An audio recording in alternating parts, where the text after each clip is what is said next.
कल मैंने कहा था कि ट्रंप और अमेरिका तो मसला है, लेकिन उससे बड़ा मसला आपके गलत फैसले।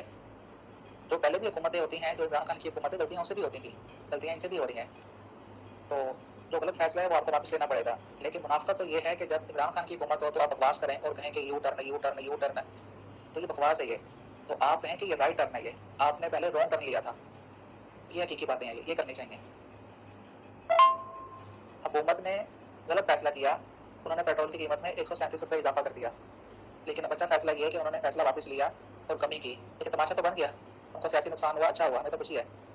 लेकिन मसला ये है कि जो डीजल की कीमतें हैं वो अपनी जगह पे हैं। ये कह रहे हैं कि ये जी रिलीफ देंगे किसानों को, अब गंदम का सीजन शुरू होने वाला है, ये फी एकड़ 1500 रुपये रिलीफ दे रहे हैं।